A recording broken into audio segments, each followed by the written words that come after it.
반갑습니다. 방금 소개받은 김교성 목사입니다. 하나님께서 특별히 사랑하시고 또 사용하시는 우리 부전교회에서 이렇게 여러분들과 함께 예배드리며 하나님께 영광 돌리게 되어서 너무나 감사하고, 제가 인도네시아에 들어간 지가 2017년 11월 말에 들어갔습니다. 한 3년, 한 6개월 정도 만에 부전교회에서 이렇게 말씀을 전하고 함께 하나님께 예배드리게 되어서 너무나 영광스럽고 감사합니다. 이 자리에 허락하신 하나님께 감사드리고, 그리고 우리 존경하는 우리 박성규 목사님, 또 우리 많은 당회원들, 우리 성도님들께 감사를 드립니다. 사실 저는 선교사라고 불림받기에는 너무나 많이 부족하고 합당하지 않는 것 같습니다. 그러나 제가 섬기는 교회가 교단에 소속되어 있지 않는 초교파적 교회입니다. 그러나 목사는 또 교단에 소속되어야 되기 때문에 제가 자카르타 가면서 부전교회에 큰 은혜를 입고 부전교회의 협력 선교사로 제가 소속이 되어 있고, 동부산 노회의 또 선교사로 신분이 그렇게 소속되어서 관리를 받고 있습니다. 그래서 오늘 자격이 많이 부족하지만 선교사라는 호칭으로 소개를 받았습니다. 여러분들 이해해 주시면 감사하겠습니다. 세상의 종말이 가까워오면서 사단의 공격과 역사가 더욱더 강력해지고 세상은 더욱더 타락해져 가고 있습니다. 반기독교적인 정서가 또 분위기가 확산되어져 가고 있습니다. 그러다 보니까 교회가 많이 변질되고 특히 목사님들이 굉장히 변질되는 그런 일들이 있어서 참 마음 아픈 일들이 많이 생기고 있는데요. 이러한 때에 우리 부전교회 같은, 또 우리 부전교회를 복음으로 섬기는 우리 박 목사님 같은 이런 목사님들이 계셔서 너무나 든든한데, 여러분들 부전교회에 속해서 신앙생활 한다는 것, 또 우리 박성규 목사님 같은 아주 사명에 충실한 신실한 영적 지도자 밑에서 함께 훈련받으며 신앙생활 한다는 것을 감사하게 여기시고, 날마다 하나님 앞에 더욱 아름답게 하나님이 기뻐하시는 그런 모습의 삶을 사시는 부전교회와 성도 여러분들이 되기를 먼저 축복합니다. 저는 인도네시아의 자카르타닌 연합교회를 목회하면서 우리 자카르타닌 연합교회 성도들 양육과 또 인도네시아에 있는 많은 한인 동포들, 그리고 인도네시아에 있는 많은 인도네시아인들 를 선교하고 또 그들을 양육하고 훈련하는 그 사명을 지금 감당하고 있습니다. 그래서 오늘 제가 그래도 부전교회 협력 선교사로 소속되어 있는데, 저희 교회가 어떤 사역을 하고 있는지 여러분들한테 알려드리고 여러분들이 함께 기도하며 동참하시고 동력해 주십사 하는 그런 마음으로, 아주 겸손한 마음으로 저희 교회의 사역도 소개를 드릴까 합니다. 혹시나 사역의 내용을 보시면서 제가 교만하지 않기를 바라고, 우리 교회가 교만해지지 않기를 바라고, 또 여러분들의 마음에 오해가 없기를 바랍니다. 먼저 우리가 오늘 말씀, 본문의 말씀을 가지고 생각해 봐야 될 것은, 교회와 그리스도인들은 날마다 여호와 하나님에 대해서 잘 알고 있어야 된다는 겁니다. 우리 신앙생활의 핵심은 하나님이 어떤 분인지, 또 하나님이 나에게 어떤 사명을 원하시고 부여하셨는지, 그래서 그 사명에 합당하게 살아가는 것, 이것이 신앙생활의 아주 중요한 포인트, 핵심이 될 것 같습니다. 제가 얼마 전에 에스겔서를 통독하면서 이 에스겔서에서 아주 중요한 반복되는 단어를 발견한 것이 있었습니다. 에스겔서는 여러분들이 잘 아시는 대로 에스겔이 바벨론의 2차 포로로 잡혀와서 그곳에서 포로 생활을 하면서 그곳에 포로로 잡혀있는 자들에게 영적으로 각성시키기 위해서, 하나님께 다시 마음과 어떤 생각들을 집중시키기 위해서 기록한 게 에스겔서이지 않습니까? 이 에스겔서에 보면은 여러분들 나중에 다시 한번들 보시면 반복되는 문장이 있는데요. 그 반복되는 문장이 뭐냐면 네가 이제 여호와 하나님이 참 하나님이신 줄 알리라. 그러니까 내가 여호와인 줄 알리라. 하나님이 하시는 말씀이에요. 내가 여호와인 줄 알리라 라는 말씀이 수십 번 반복합니다. 그러니까 내가 여호와인 줄 알리라 이 말씀을 하나님이 하시는 이유는 지금까지 너희들이 내가 여호와인 줄을 모르고 있었다. 지금까지 너희들이 내가 여호와인 것을 인정하지 않고 있었다. 이런 전제하에서 하나님께서 에스겔을 통해서 여러 가지 교훈적인 말씀 또 표적 여러 가지 어떤 퍼포먼스를 행하게 하시면서 이것을 통해서 너희들이 내가 여호와인 줄 알게 될 것이다. 이 말씀을 하신 거예요. 그러니까 에스겔서의 중요한 교훈은 뭐냐면 지금까지 너희들이 내가 여호와인 줄 잘 모르고 있었고 내가 여호와인 것을 인정하지 않으며 살았는데 이제부터는 내가 여호와인 줄 알고 또 내가 너희들에게 원하는 게 무엇인지 알고 그대로 행해라. 그러면 70년의 포로 기간이 차면 다시 예루살렘으로 돌아와서 모든 영광을 회복시켜 줄 것이다. 이 말씀이 에스겔서의 포인트입니다. 지금 우리들도 마찬가지인 것 같아요. 지금 우리 교회와 성도들에게 가장 중요한 것은 여호와 하나님을 제대로 아는 겁니다. 하나님이 어떤 분이시고 하나님이 나에게 어떤 분이시고 나에게 어떤 은혜를 주셨고 내가 하나님 앞에 어떻게 살기를 원하시는지 좀 더 확장해서 우리 교회가 하나님 앞에 어떻게 살기를 원하시는지 제대로 알고 그렇게 살아가는 것이 이게 믿음이고 이것이 신앙생활입니다.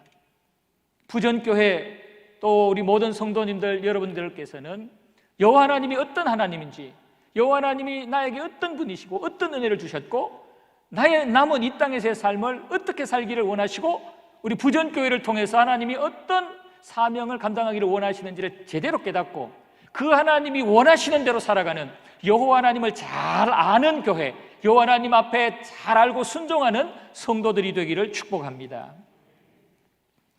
그렇다면 우리가 하나님을 어떻게 알 수 있느냐? 하나님을 알 수 있는 방법은 인간의 경험이나 연구나 학문, 노력으로 되는 것이 아닙니다. 하나님을 알 수 있는 방법은 오직 하나님의 말씀, 66권 성경 말씀입니다. 하나님의 말씀을 통해서 하나님이 어떤 분인지 우리에게 나에게 어떤 은혜를 주셨고 나에게 어떤 사명, 우리 교회에 어떤 사명을 주셨는지를 말씀을 통해서 우리가 정확하게 깨달을 수가 있습니다.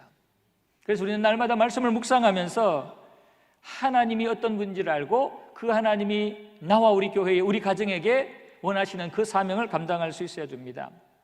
말씀을 통해서 보면 우리 인간의 창조 목적 또는 우리 인간을 구원하신 목적은 바로 하나님의 그 뜻을 잘 헤아려서 이 땅을 하나님이 원하는 모습으로 정복하고 다스리는 것, 이것이 성경을 통해서 우리가 이 땅에서 어떻게 살아야 될지 말씀해 주는 정체성입니다.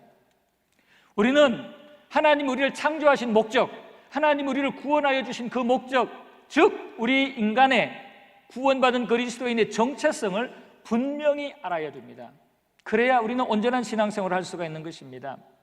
우리 인간의 정체성, 바로 하나님의 창조주의 뜻대로 이 땅을 정복하고 다스리는 것입니다. 우리가 잘 아는 말씀이죠. 창세기 1장 26절 이하의 말씀, 우리가 아까 봉독도 하셨는데요.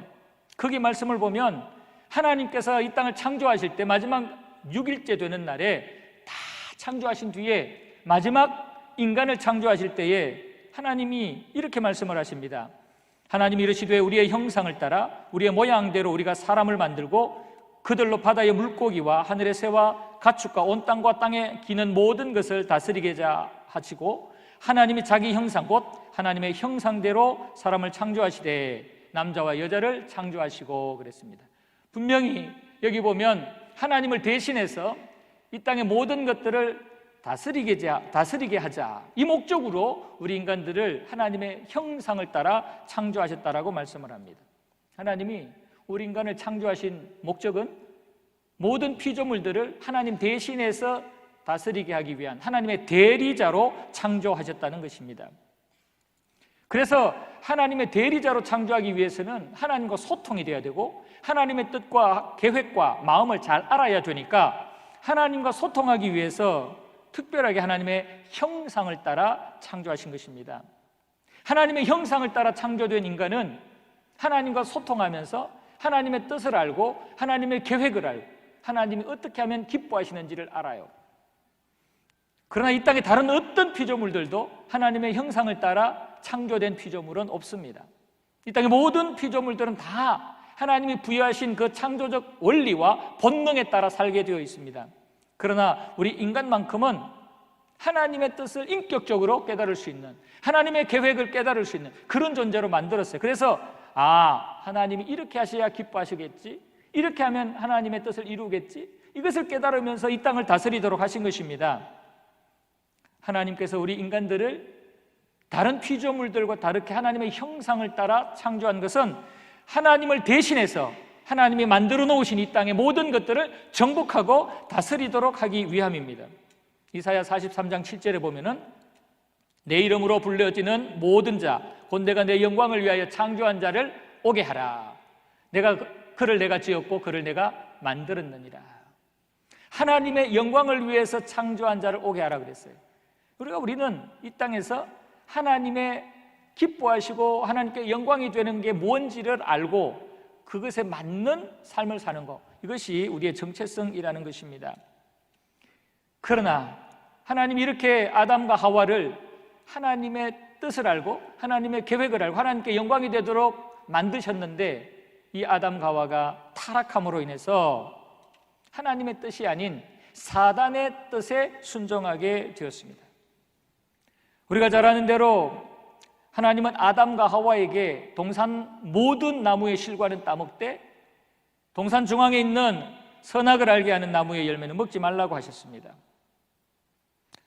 그러나 아담과 하와는 사단의 유혹에 넘어가서 하나님의 말씀대로 이 선악을 알게 하는 나무를 따먹지 않는 그런 삶을 살지 않고 그것을 따먹어버렸습니다.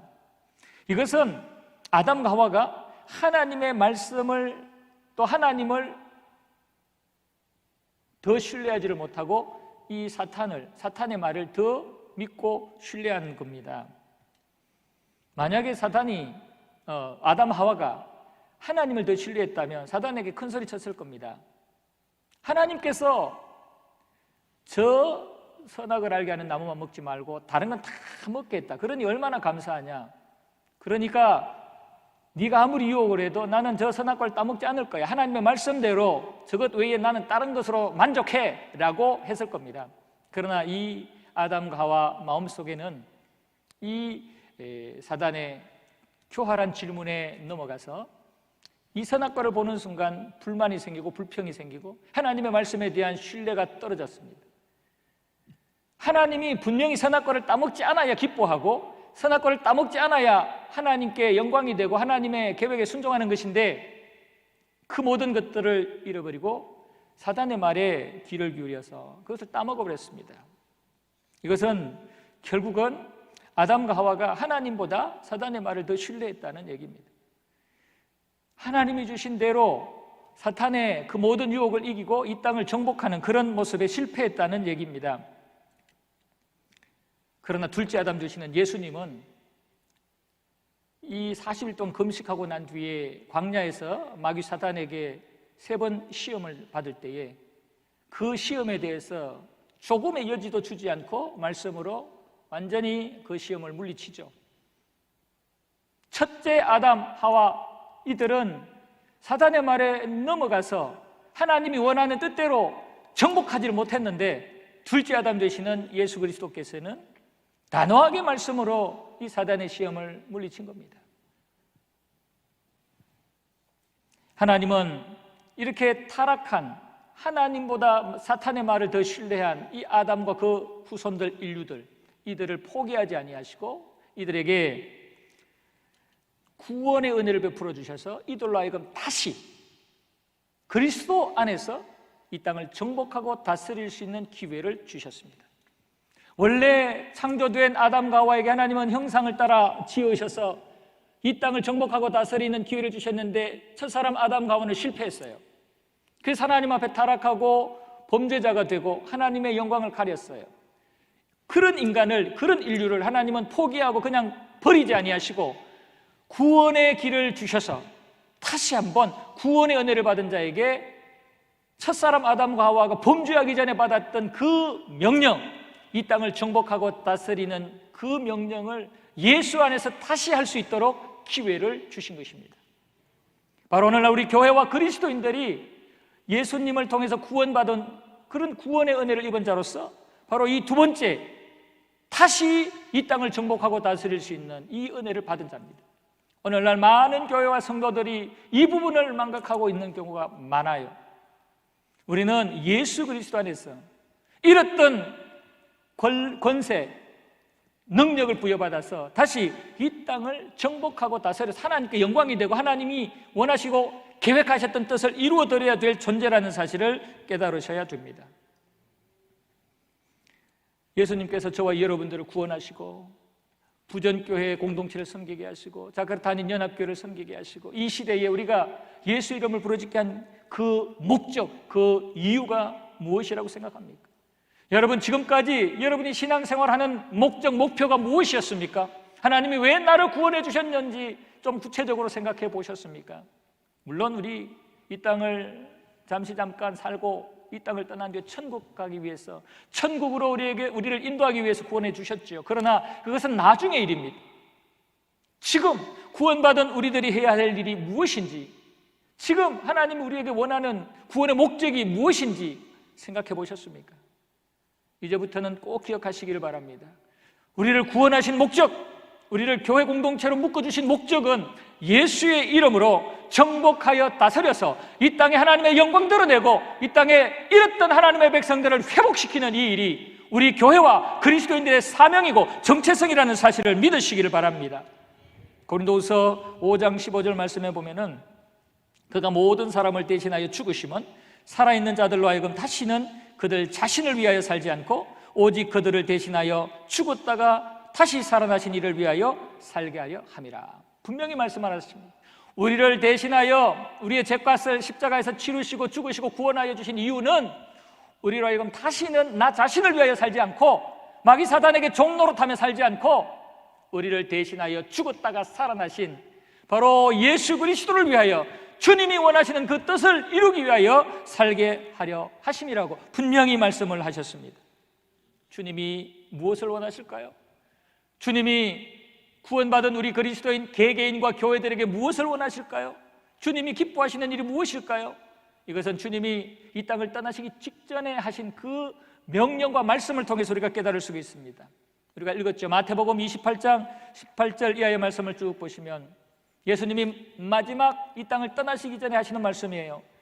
하늘과 땅의 모든 권세를 내게 주셨으니 그러므로 너희는 가서 모든 민족을 제자로 삼아 아버지와 아들과 성령의 이름으로 세례를 베풀고 내가 분부한 모든 것을 그들에게 가르쳐 지키게 하라고 말씀을 하십니다. 이게 무슨 말씀입니까? 구약의 아담 하와에게 하신 말씀과 비교해서 다르게 표현하면 예수의 이름으로 이 땅을 정복하고 다스리라는 거예요. 예수의 이름으로 이웃에게 예루살렘과 사마리아와 땅끝까지 쭉 다니면서 그들에게 복음을 전함으로 그들을 하나님의 백성 삼으라는 겁니다. 그곳 하나님의 나라를 이루라는 겁니다. 사단의 견고한 진들을 무너뜨리고 사망의 종속대에 끌려다니는 불쌍한 영혼들에게 예수의 이름으로 그들을 그 속박으로부터 죄와 사망으로부터 해방시키고 그들을 주께로 이끌어내라는 겁니다. 이것이 바로 주님이 십자가의 구원의 길을 내시고 난 뒤에 우리 모든 그리스도인들과 교회들에게 주신 사명이고 구원의 목적이라는 것입니다. 마가복음 16장 15절 말씀에서도 또 이르시되 너희는 온 천하에 다니며 만민에게 복음을 전하라. 만민에게 복음을 전하면서 예수의 이름으로 복음으로 정복하고 다스리라는 겁니다. 타락한 세상 문화, 마귀가 뿌려놓은 이 악한 모든 하나님을 대적하는 그 반기독교적 문화를 이기고 하나님의 나라를 다시 세우라는 겁니다.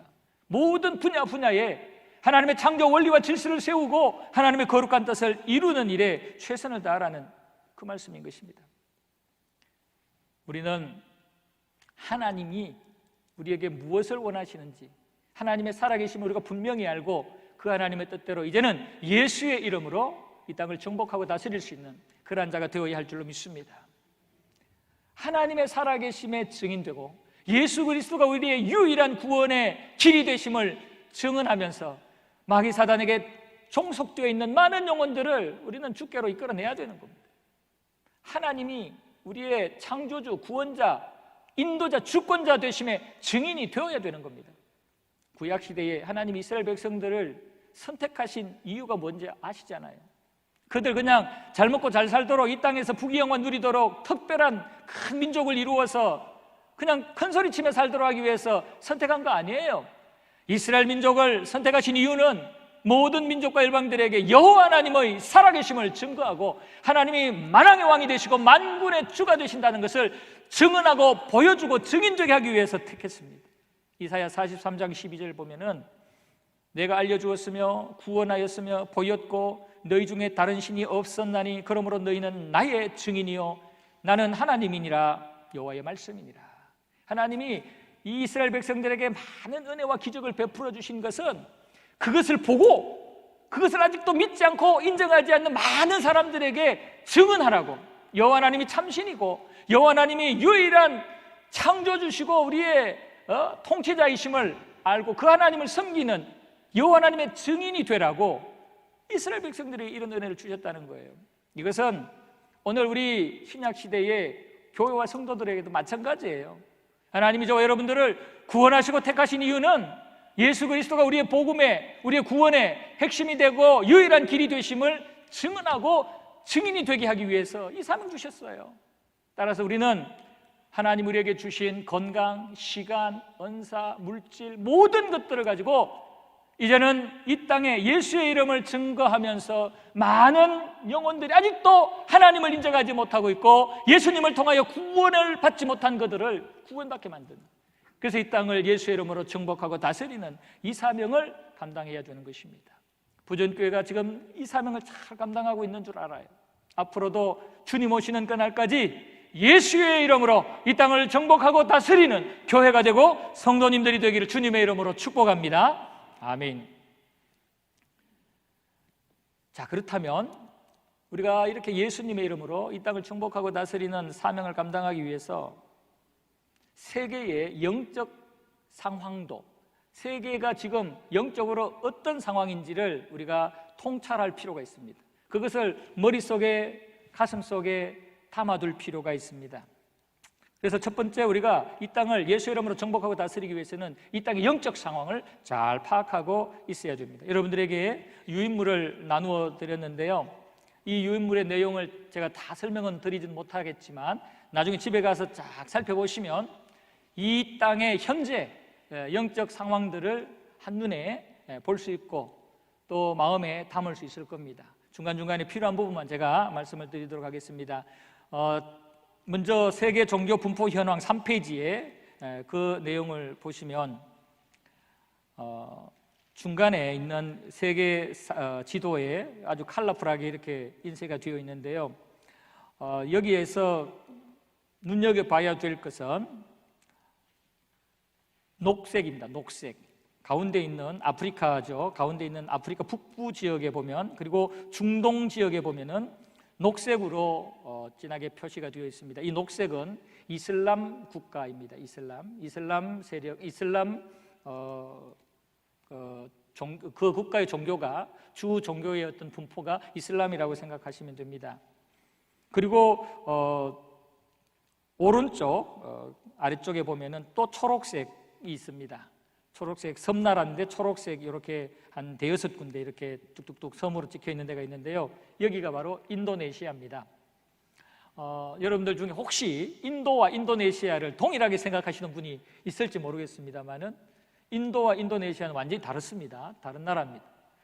그 오렌지 색깔, 여기가 인도입니다. 오렌지 색깔이 인도고요, 오렌지 색깔 오른쪽 아래에 있는 초록색, 이 부분이 인도네시아입니다. 인도네시아가 이슬람 국가입니다. 뒤에 이슬람 국가에 대한 소개를 좀 더 상세하게 말씀드리겠습니다. 그리고 오렌지색은 힌두교가 대부분인 나라입니다. 바로 인도가 되겠죠. 그리고 주황색 이쪽은 불교와 중국 전통 종교, 이쪽이 주황색 계통입니다. 그리고 하늘색, 이 하늘색은 기독교 개신교입니다.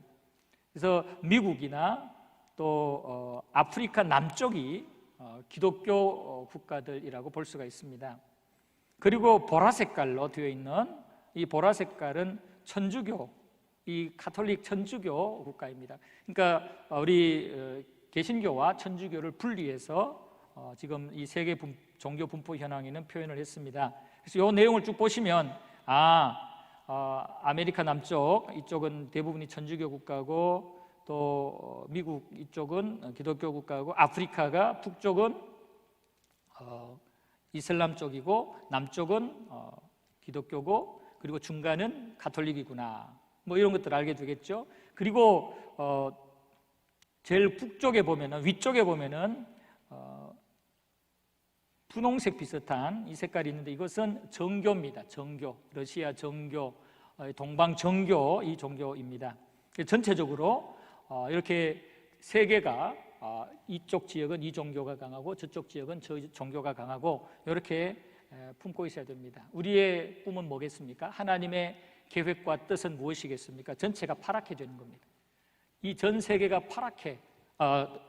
파랗게 되는 거죠. 그래서 아프리카도 그렇고, 중동도 그렇고, 이 인도네시아도 그렇고, 이 모든 전 세계가 파란색으로 예수 그리스도로 정복되는 것, 이것을 하나님은 원하시고 우리 구주 예수님은 원하시는 겁니다.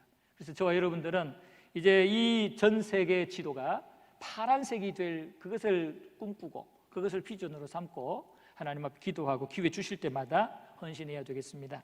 이제 종교별로 좀 더 상세하게 나와 있는 지도가 그 다음 쭉 나옵니다. 3페이지 맨 아래쪽의 부분이 바로 기독교 분포 지역입니다. 이것은 천주교하고 정교하고 우리 개신교하고 다 합쳐서 이렇게 파란색으로 표현을 해놓았습니다. 그래서 언뜻 보면 뭐 굉장히 기독교가 전 세계를 다 장악하고 있는 것 같지만, 사실은 여기에 정교나 천주교나 개신교 다 합쳐서 이렇게 되어 있기 때문에 좀 더 정확하게 세분해서 보려면 위에 있는 전체 지도, 컬러풀하게 나와 있는 그 전체 지도를 보시고 참고하시는 게 좋습니다. 그리고 4페이지에 넘어가서 보면 이제 이슬람교의 분포 현황을 볼 수가 있습니다. 아까 말씀드린 대로 이슬람은 크게 세 부분에 집중되어 있습니다. 북부 아프리카와 중동 지역, 그리고 구소련, CIS라 그러죠.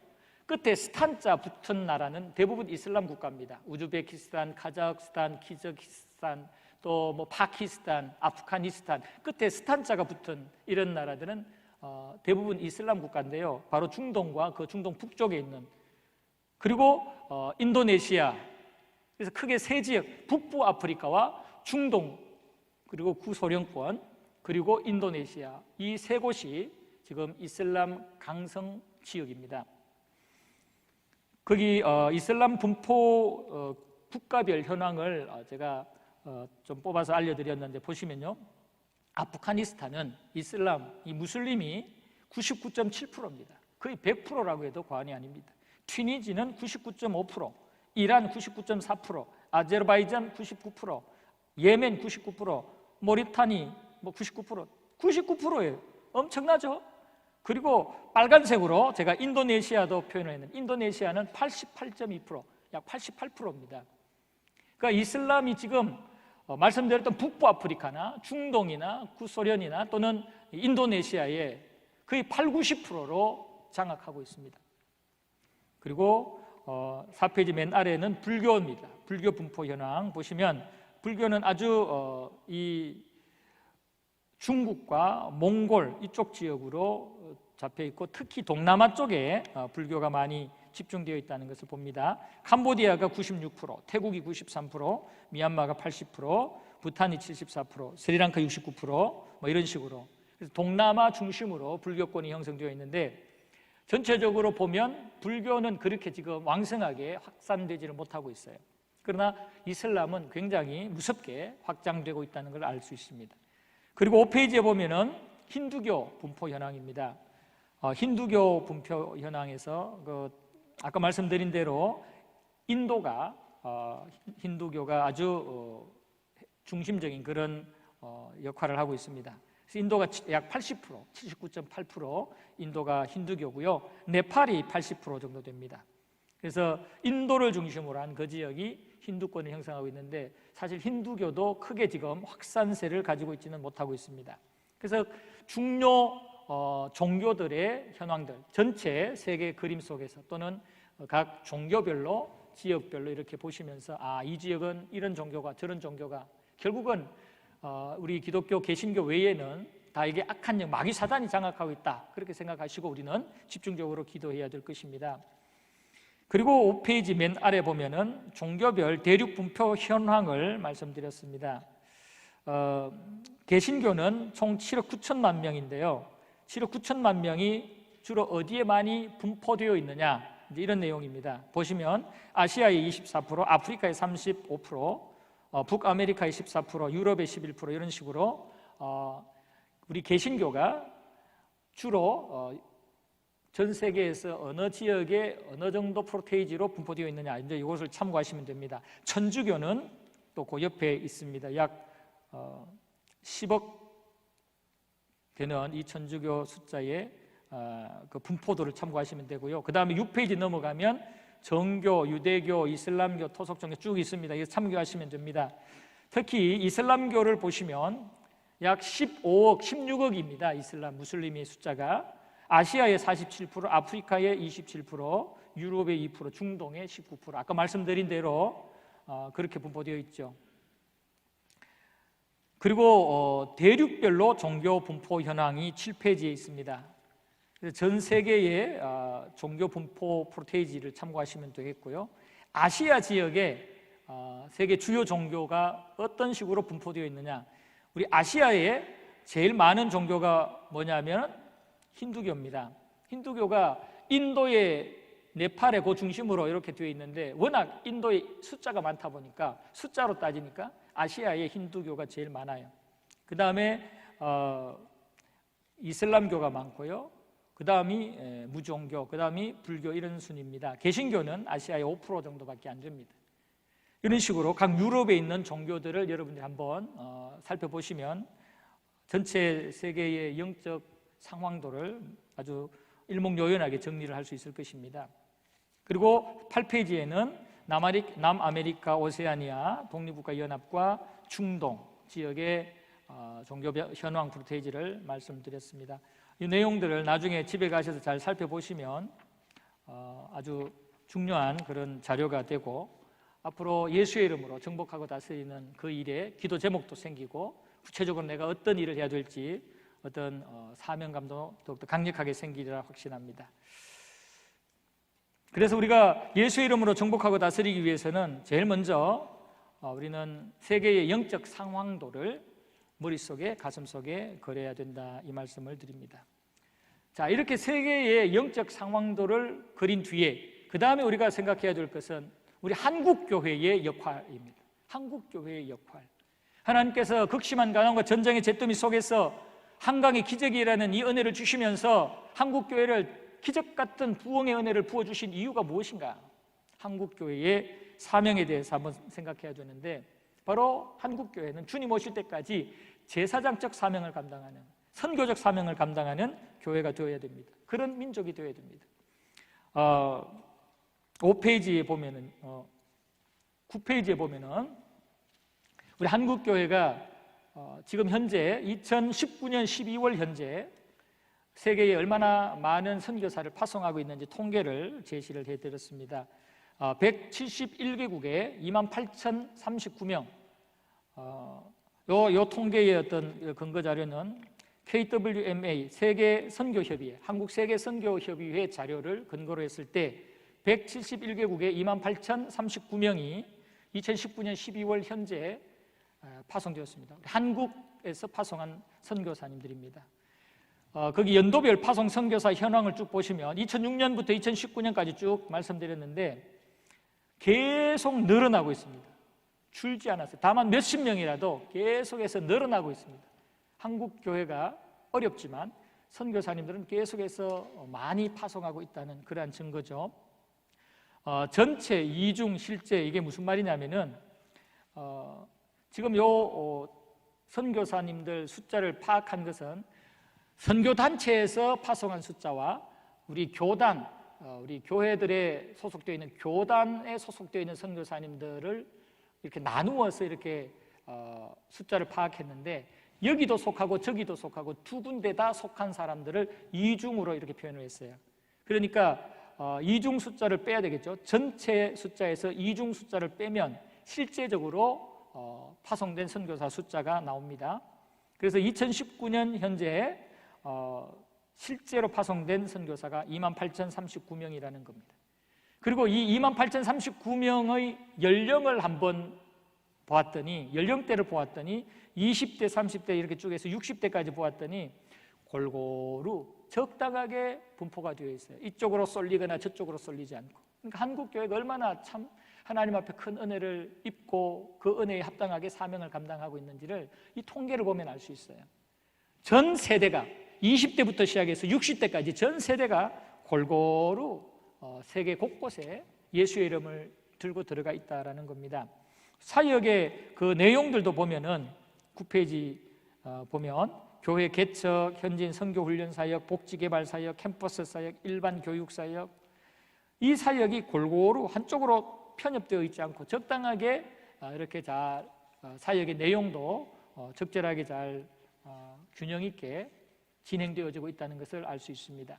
그리고 10페이지에 가서 보시면 아까 말씀드린 대로 2019년 기준으로 봐서 교단에서 파송한 선교사님들과 또 선교 단체에서 파송한 선교사님들의 숫자를 비교를 해봤거든요. 비교를 해봤는데 그 비율도 참 아주 균형을 이루고 있어요. 교단에서 파송한 선교사님들은 약 43%, 그리고 선교단체에서 파송한 선교사는 57%, 이 정도로 해가지고 아주 균형을 잘 유지하고 있더라는 겁니다. 그러니까 교회에서 파송한 그런 선교사님들이 43.6%, 또 일반 선교단체에서 파송한 선교사님들이 56.4%, 그렇게 파송이 되어 있더라는 겁니다. 그리고 교단에 소속해서 파송된 선교사님들을 또 분류를 해보니까 메인 교단, 큰 교단, 3개 교단인데요. 제가 B, C 교단은 어느 교단인지를 확인을 안 해봤는데요. A 교단은 저희 교단인 것 같아요.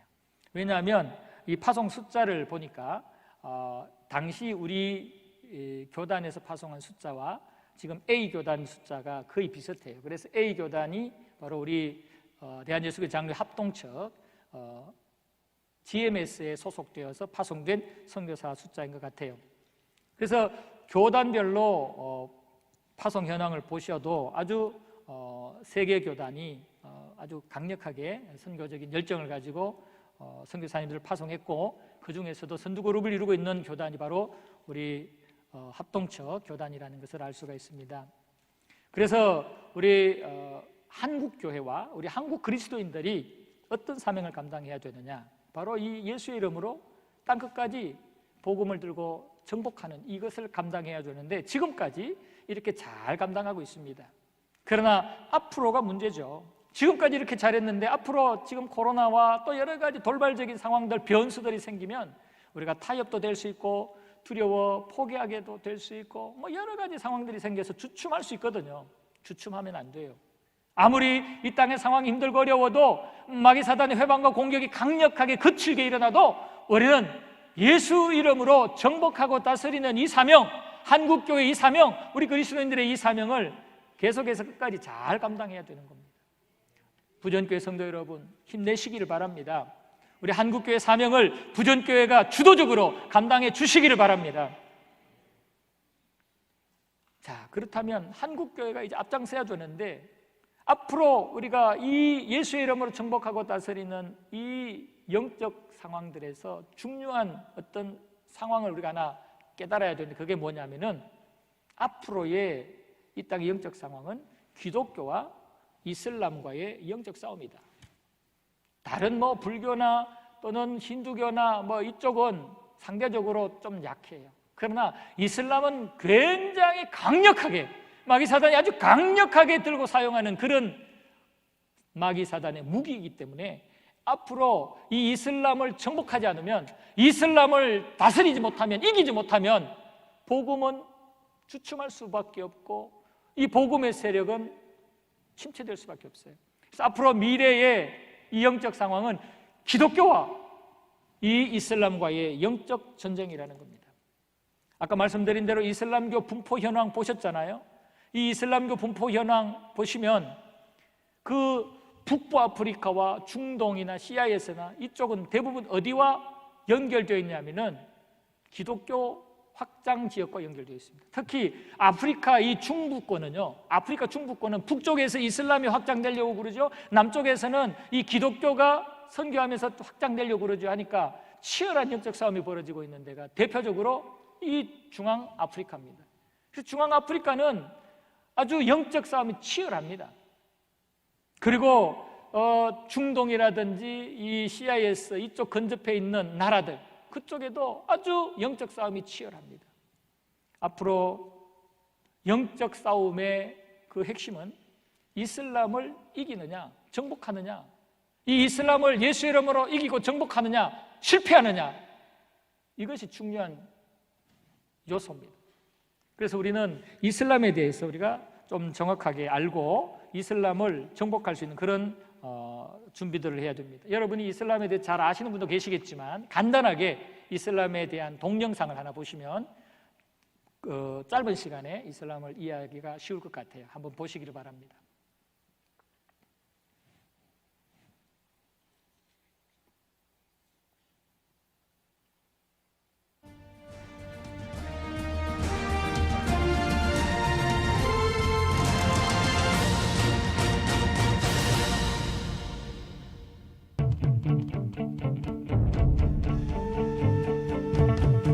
약 71억에 달하는 세계 인구.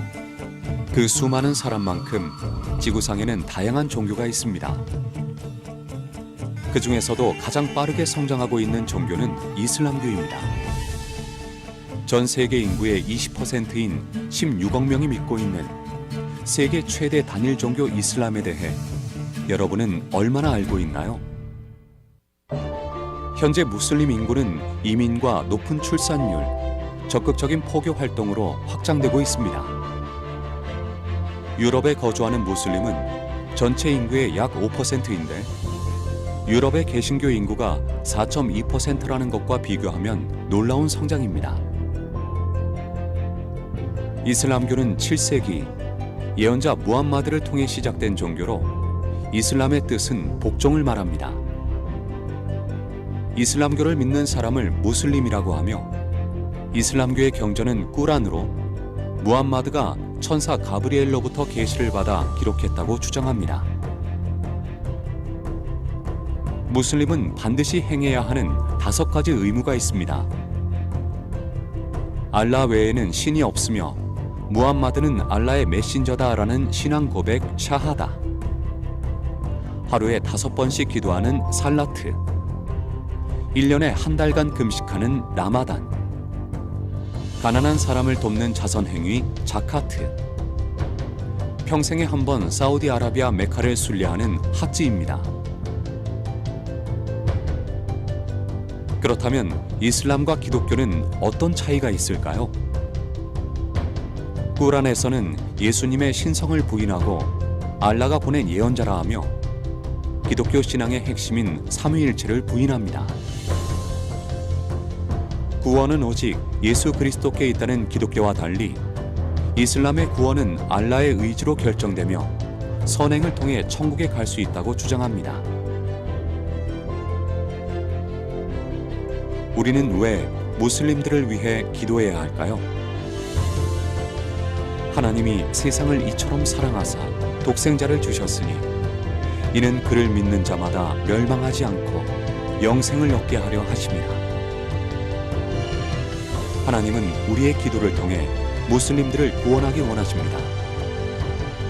복음이 이슬람의 도전보다 빠르게 증거되어 아시아, 중동, 아프리카, 유럽까지 전 세계 무슬림들이 하나님의 사람들로 변화될 수 있도록 함께 기도해 주십시오.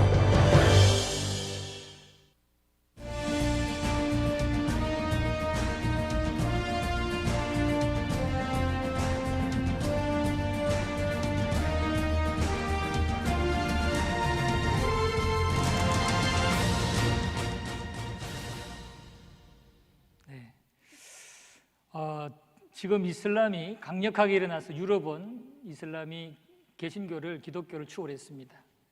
그리고 우리 한국에도 무슬림이 30만 명 시대가 도래했습니다. 그래서 토종 무슬림, 다른 나라에서 이미 이슬람 종교를 가지고 들어온 숫자가 6만 명 이상이고, 우리 한국인들이 개종해서 무슬림이 된 숫자가 30만 명입니다. 대한민국도 지금 이슬람이 엄청나게 지금 우리 가까이에 들어와 있습니다. 미국도 지금, 미국은 이슬람 통계를 내지 않는다고 그럽니다. 그러나 학자들이 추산하기를 200만에서 1000만 사이에 무슬림이 있을 것이다, 이렇게 예측을 합니다. 이슬람은 말씀드린 것처럼 기독교 지역을 침투하고 있습니다. 유럽은 이미 꺾였고, 지금 미국에서조차도 이슬람이 곳곳에 들어가 있고, 아프리카는 북부와 남부에서 치열하게 싸우고 있고, 우리 대한민국에서도 30만 명이라는 이 이슬람 앞으로 기하급수적으로 늘어날 가능성이 있습니다. 심각한 그런 상황이라는 거죠. 이것을 우리가 파악하고 대적의 기도를 해야 돼요. 이 부분에 대해서 우리가 깨워서 이것을 예수의 이름으로 물리치고 이길 수 있는, 직접 현장에서 기도하고 또 뒤에서 미사일 기도하고, 그래서 함께 이 이슬람의 파죽지세의 확산을 막아야 되고 역으로 이것을 정복을 해야 되는데요. 그러기 위해서 바로 이슬람 정복, 이슬람의 확산을 브레이크 걸고 막기 위해서 필요한 그러한 전략적 요충지가 필요한데, 그곳이 바로 인도네시아입니다. 인도네시아는요, 세계 인구수로 4위 국가입니다. 2억 7천만 명. 1위가 중국이고, 2위가 인도고, 3위가 미국이고, 4위가 인도네시아입니다. 2억 7천만 명이 사는 인구 대국입니다. 그리고 아까 그림에서도 봤지만 세계에서 단일 국가로서는 무슬림, 이슬람 신도수가 가장 많은 나라입니다. 이슬람이 약 전체 인구의 88%라고 말씀드렸잖아요. 그러니까 계산하면 약 2억 3천만 명이 인도네시아 무슬림입니다. 2억 7천만 중에서 2억 3천만 명이 무슬림이에요. 그럼에도 불구하고 인도네시아는 이슬람 국가가 아닙니다. 2억 3천만 명이 사는, 무슬림이 사는 나라인데도 인도네시아는 이슬람 국가가 아니에요. 그리고 이 2억 3천만 명이 저 CIS나 중동이나 북부 아프리카나 이쪽에 강성 이슬람권에 지대한 영향을 끼치고 있어요. 인도네시아가 뒤에서 그들에게 끼치는 영향이 굉장히 큽니다. 그래서 중동의 오일머니가 인도네시아로 많이 들어오고 있습니다. 그래서 인도네시아의 무슬림들, 이슬람은 이 중동의 재정 지원을 받고 여러 가지 어떤 전도의 방법이나 여러 가지 필요한 부분들을 인도네시아에서 다른 지역에 있는 무슬림들, 이슬람권에 보급하고 있습니다. 그만큼 인도네시아가 중심적인 역할을 감당하고 있다는 겁니다. 인도네시아는 6개 종교 중에서 온 국민들은 하나는 선택해야 돼요. 기독교, 천주교, 이슬람교, 불교, 힌두교, 유교, 이 6개 중에 선택해야 돼요. 무조건. 이 중에 88% 정도가 이슬람권이고, 이슬람 중에서 아주 형식적인 사람도 많지만 강성인 그러한 무슬림들도 여기에 많이 포함되어 있습니다. 그래서 이 6개 종교를 인정하다 보니까 이슬람을 무조건 믿어야 된다고 이슬람을 강조를 공식적으로 못해요. 그러나 비공식적으로는 88%가 무슬림이니까 많은 환난과 핍박이 있지요. 그러나 공식적으로는 그런 반대를 못하기 때문에 선교하기에, 이슬람을 장악하고 정복하기에 아주 중요한 전략적 요충지가 바로 인도네시아라는 겁니다. 인도네시아의 기독교인 수가 약 7%인데요. 워낙 사람이 많다 보니까 7%라도 약 1890만 명, 1900만 명의 기독교인이 있어요. 이들을 잘 훈련시켜서 이들을 통해서 2억 3천만 명의 무슬림들을 하나씩 그리스도인으로 만들고 지역을 정복해 나가면 이 초록색이든 녹색이든 이 인도네시아가 파란색으로 바뀔 날이 분명히 오리라고 확신해요. 그리고 인도네시아가 파란색이 되고 인도네시아가 복음화되면 인도네시아의 영향을 받는 북부 아프리카나 중동이나 CIS나 다른 지역에 왕성하게 활동하고 있는 이 이슬람이 기세가 꺾이고 마치 밑둥이 잘려나간 항아리처럼 김 다 새버릴 겁니다. 그래서 저는 인도네시아가 이슬람을 정복하는데, 앞으로 이 땅을 예수 복음으로 정복하는데 중요한 교두보 역할을 하는 전략적 요충지라고 확신을 합니다. 인도네시아의 주요 선별 종교 현황 여러분들한테 기도 부탁하려고 제가 8페이지에 쭉 실어놨습니다. 저희 교회에서 이거를 다 정리를 해가지고 이렇게 금년에 달력으로 이렇게 만들었는데 여러분들에게도 드렸습니다. 거기 보면 수마트라, 자와, 칼리만탄, 슬라웨시, 누사땅가라, 뭐 말루쿠, 파푸아 뭐 이런 식으로 7개 지역을 나누어서 인구수 또는 6대 종교의 프로테이지 뭐 이런 것들을 쭉 말씀을 인쇄물로 이렇게 드렸는데 보시고 나중에 보시고 이 지역은 이렇구나 저렇구나 보시고 기도를 부탁드립니다. 왜냐하면 인도네시아가 이제는 이슬람을 정복하는데 전략적 요충지다. 이제 여러분들이 공감을 하시고 함께 기도해야 되기 때문에 이 통계 내용들을 드렸습니다. 그래서 저희 교회는 우리 자카르타 한인연합교회는 내년이면 50주년이 됩니다. 일대 서만수 선교사님이 우리 GMS에서 파송한 이 동남아시아에 파송한 1호 선교사입니다. 이 선교사님이 70년에 인도네시아에 들어와서 71년도에 들어와서 72년도에 우리 교회를 설립을 하셨습니다. 그래서 앞으로 인도네시아를 정복하기 위해서는 이 한인교회가 필요하겠다 싶어서 우리 교회를 설립해서 우리 교회 영구표어는 예수님의 사역을 계승하는, 가르치고 증거하고 치유하는 교회, 이것을 가지고 6대 미션과 6대 비전을 가지고 사역을 하고 있습니다. 대표적인 사역 몇 가지만 말씀드리고 마치도록 하겠습니다. 저희 교회가 현재 현지 교회들을 지원하는 이 사역을 하고 있습니다. 현지 교회들은 사람이 몇 명, 10명도 안 되는 교회가 수두룩하고 또 전혀 자립이 안 되는 그런 교회들이 수두룩합니다. 그래서 아까 말씀드렸지만 인도네시아 넓은 땅에 많은 교회들이 정글 속에 오지 속에 있는데요. 그 목회자들은 기본 생활을 할 수가 없어요. 한국도 그런 교회들이 많이 있지만 인도네시아는 더욱더 심각합니다. 그래서 이 화폐를 손으로 만질 수 있는 그런 기회가 별로 없어요. 그러니까 이런 분들이 목회도 하고 또 생활을 하기는 너무 어렵죠. 그러니까 이게 목회가 안 되는 거예요. 그래서 저희 교회는 이런 어려운 교회들, 인도네시아 전역에 있는 현지 교회들 중에서 정말 어려운 교회, 자립이 안 되는 그런 교회들을 찾아서 먼저 그들에게 사역비와 생활비 일부를 지원을 하고 있습니다. 우리나라 돈으로 약 4만 원, 한 교회에 한 달 지원하는 금액이 4만 원입니다. 이 4만 원 지원하면 그 교회가 아주 기본적으로 교회 운영을 하고 또 목사님들, 목회자들의 생활을 합니다. 물론 턱없이 부족하겠지만 그러나 이것이 굉장히 욕이 납니다. 그래서 저희 교회는 최대한으로 이런 지원을 많이 하려고 온 성도들이 아이를 포함해서 한 명당 1개 교회씩은 지원하자. 이게 이제 저희 교회의 목표인데요.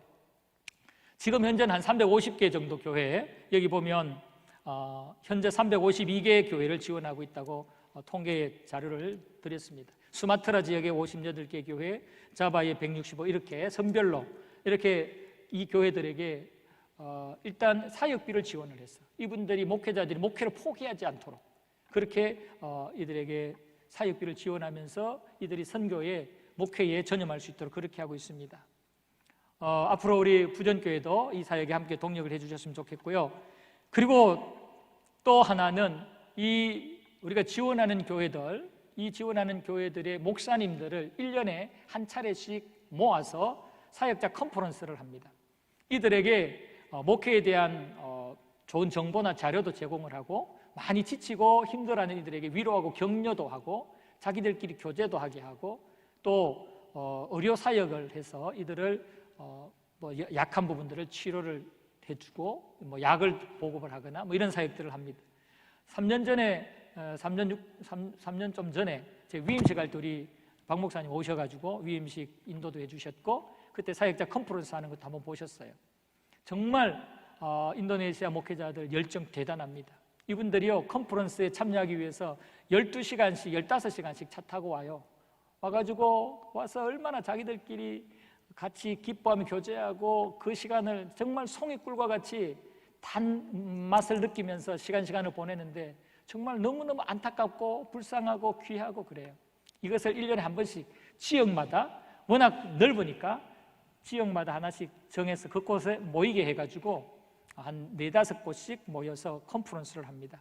그래서 그때 이제 한국에 있는 교회 목사님들 모시고 또 뜻이 있는 그런 분들의 지원을 받아서 그렇게 하기도 합니다. 그래서 현지인 사역자 컨퍼런스 사진이 9페이지에 보면은 나와 있습니다. 거기 수마트라 지역, 자바 지역 이렇게 쭉 나와 있는데요. 왼쪽에 있는 사진은 저희 교회 교구를 이렇게 지역별로 나누었습니다. 그래서 1교구, 2교구 이렇게 하지 않고 스마트라 교구, 이 스마트라 교구는 스마트라 지역을 위해서 기도하고 그 지역 교회들을 위해서 지원하는 그런 교구입니다. 그리고 서부자바 교구는 서부자바 지역의 교회들을 위해서 기도하고 지원하는 교구입니다. 그래서 그렇게 교구를 선교 지역별로 이렇게 선교 교구로 나누어서 합니다. 오른쪽에 보면은 사역자들을 모아서 컨퍼런스한 사진을 인쇄를 해드렸습니다. 거기 보면 수마트라 지역의 컨퍼런스 사진입니다. 수마트라 지역, 그 다음 밑에는 자바 사역자 컨퍼런스, 서부 칼리만탄 컨퍼런스 이렇게 그리고 뒤에 중부 칼리만탄 이렇게 해서 4-5개 지역을 나누어서 컨퍼런스를 하고 있습니다. 그래서 이분들이 이 사역에 지치고 상하여 있다가 이때 와서 이런저런 프로그램을 통해서 은혜 받고 충전을 받고 다시 돌아가게 되면 이들이 얼마나 좋은 어떤 반응, 사역에서 다시 왕성한 어떤 힘을 내서 역사를 감당을 하다 보니까 좋은 그런 소식들이 계속 들려오고 빨리 내년이 와서 또 컨퍼런스 했으면 좋겠다, 모였으면 좋겠다. 그래서 다음 컨퍼런스를 기다리면서 그렇게 사역을 한다고 하기도 합니다. 하여튼 저희 교회가 이렇게 현지 사역자들 컨퍼런스와 현지 교회에 지원하는 이 사역을 하고 감당하고 있고요. 그리고 또 중요한 사역 하나는 목회자 배출하는 신학교, 또 대학 운영 사역입니다.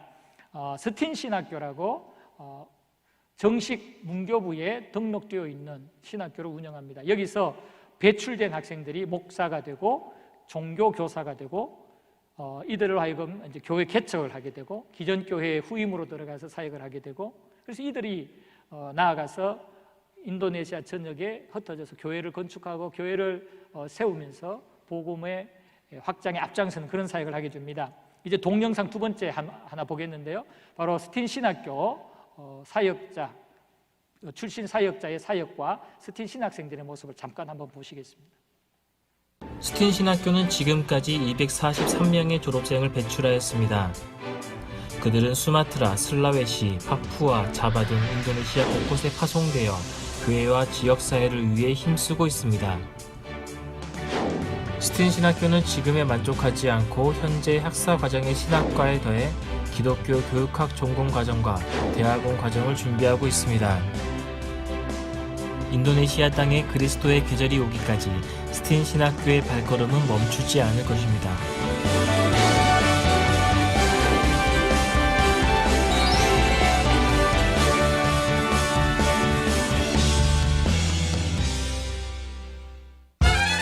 Pak Pendeta! Pak Pendeta! Pak Pendeta! Pendeta di mana?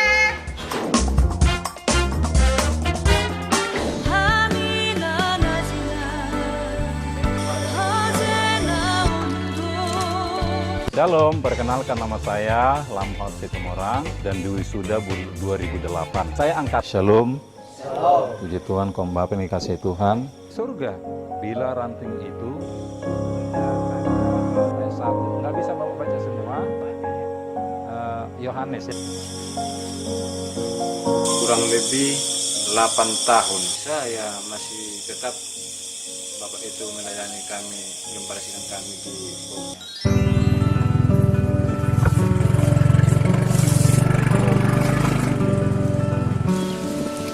Luar biasa.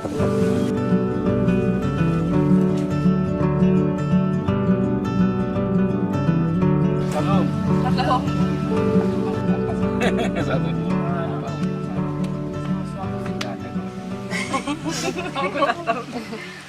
Aku menyembahmu, ku nyanyi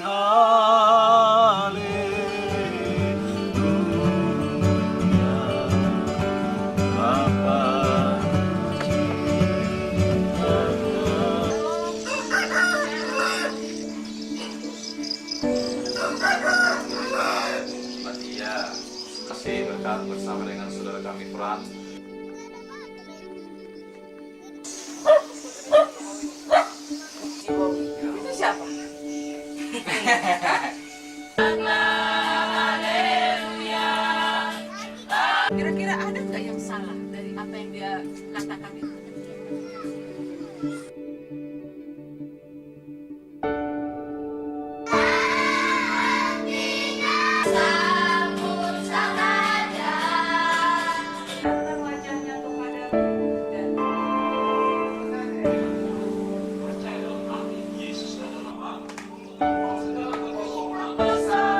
Saya mengucapkan banyak-banyak terima kasih kepada Yayasan Sandol Haleluya, mengingat sangat banyaknya hamba-hamba Tuhan yang perlu dididik, dibentuk di kampus TIN untuk mereka dipersiapkan memasuki ladang Tuhan. Sebagai contohnya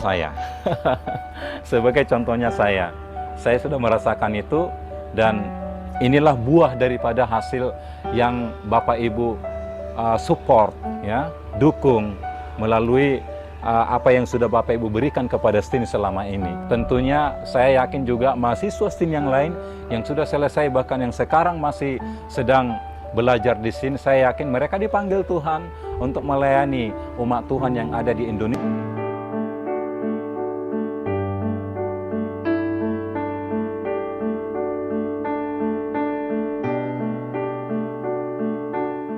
안녕하세요. 저는 마이클입니다. 안녕하세요. 저는 글로리입니다. 저는 리차드입니다. 저는 리아입니다. Daerah khusus yang ingin saya kunjungi adalah Papua sebenarnya. Karena itu yang membuat saya tertarik dan tertantang untuk pergi ke sana. Saya akan menjadi pelayan Tuhan yang lebih giat dalam pelayanan, bahkan bisa menjangkau anak-anak jalanan. Oleh karena itu, doakan dan dukung saya. Tertarik untuk merangkul anak-anak muda di sana yang latar belakangnya mungkin dengan narkoba, dengan kekerasan, perkelahian. Saya siap. Saya akan menjadi hamba Tuhan yang siap dikirim kemanapun Tuhan mau utus saya. 감사합니다, 스틴. 감사합니다, 스틴. 감사합니다, 스틴. 감사합니다, 스틴. 네, 스틴 신학교 학생들입니다. 이들이 졸업하게 되면 곧 그 목사님처럼 그런 사역도 하게 되고 또 일반 학교에 종교교사로 들어가서 복음을 전하게 되기도 합니다. 이 학생들은 인도네시아 전역에서 옵니다. 주로 시골 정글 속에서 아주 미개한 생활하다가 와서 5년 동안 저렇게 신학 교육을 받고 완전히 딴 사람이 되어서 사역지로 파송받게 됩니다.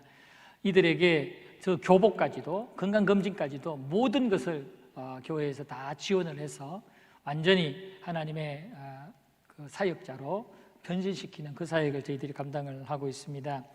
그리고 게스트하우스를 40명 동시 들어갈 수 있도록 만들어서 앞으로 한국교회와 기타 여러 지역의 교회들과 동역을 하게 될 때 한국에서 오는 단기팀이나 여러 사역자들을 모시고 함께 그분들과 동역하는 그런 계획들도 가지고 있습니다.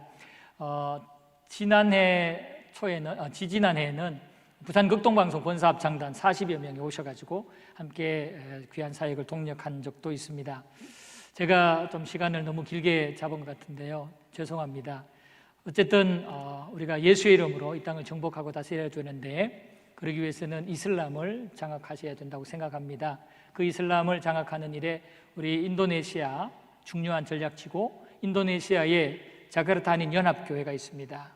여러분의 교회 협력 선교사로 있는 김교성 목사가 거기서 진두지휘하고 있습니다. 여러분들 기도해 주시고 기회 될 때마다 함께 동력해 주시고 그래서 하나님 앞에 우리가 이슬람을 끄끔으로 전 세계 영적 기상도를 복음화시키는 파란색으로 바꿔버리는 십자가의 보혈로 그냥 정복해버리는 그런 역사하는 일에 주역들이 되시기를 바랍니다. 우리의 힘으로는 할 수 없지만 성령의 능력으로 예수 이름의 권세로 능히 감당하게 될 줄로 믿습니다. 아멘. 기도하겠습니다. 하나님 아버지 감사합니다. 정말 저희들 많이 부족하지만 예수 십자가의 보혈로 구원하여 주시고 이렇게 세계를 예수 이름으로 정복하고 다스릴 수 있는 비전과 사명을 열정을 주셔서 감사합니다.